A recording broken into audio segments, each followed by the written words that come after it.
Welcome to the YummyArts kitchen. Today we are very proud to welcome a new decorator to us. Her name is Monika Stout. Let's hear it for Monika. Hello. Okay. I'm going to be teaching you how to make Fashionista designer purse cupcake toppers.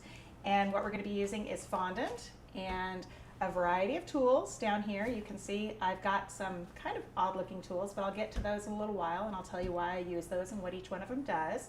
We're going to use Dragees and some luster paint, and that's it. Let's get started. So I'm going to use my fondant and I'm going to put a little Tylose powder into it. Some people think that when you add Tylose powder to fondant it makes it into gum paste, but that's not actually true.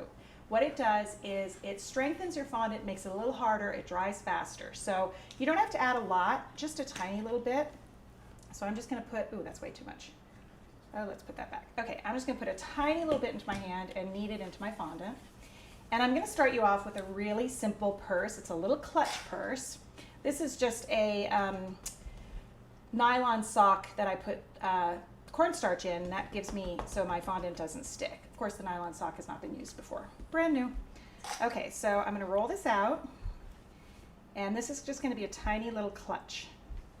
So you're going to take it, lay it out like this.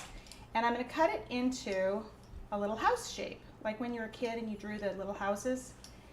And I'm going to make it like that and like that. Now you notice I'm not measuring anything, I'm just kind of eyeballing it. If you want to be exact and measure, you can, but I'm not that anal about things, so I'm just going to do it like this. Then all I'm going to do is take it, and at the little point, I'm going to fold it over.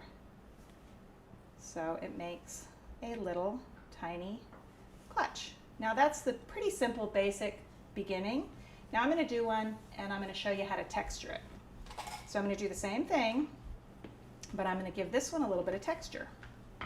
So I'm going to lay it out, and before I cut it, I'm going to take, this is just a corn husk. You can buy these at the grocery store. They make tamales out of these.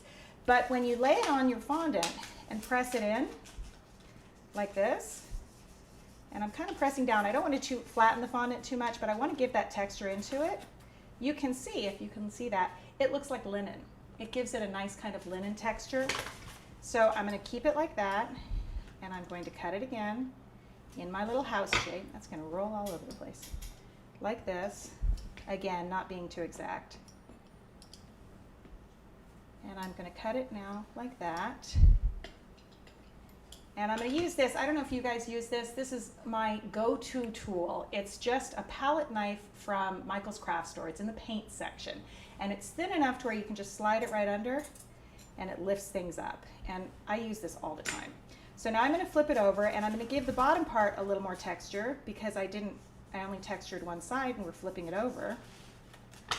And now I'm going to flip it over. And now you see I've got the same little purse, but it's got the little texture in it. And now you can take a Dragee. Now, these are illegal to purchase in California.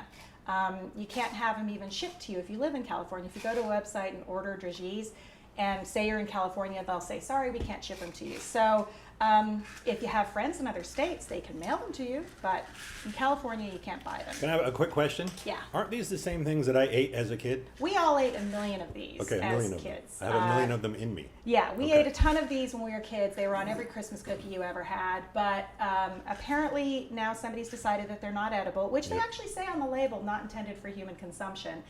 But, you know, we all ate them anyway, so. And again, I ate rocks when I was a kid. There you go. And dirt. So I'm just going to take a little one and I'm just going to press it on there and just kind of embed it in. And so there you have a tiny little clutch purse, like that. Nice. Okay, and you can do it any shape. I'm going to grab one off camera right here that I did. And this one is a little square purse. So you can see that. Can you see that? There we go. And I put another little pattern into it, and I'm going to do that. I'm going to do another one of those. I'll do it in pink this time on this one. Always put your fondant back in a bag when you're not using it because it'll dry out, especially after it's had the Tylose put in it. It'll dry out really quickly and get kind of crunchy, so you want to keep it in a bag.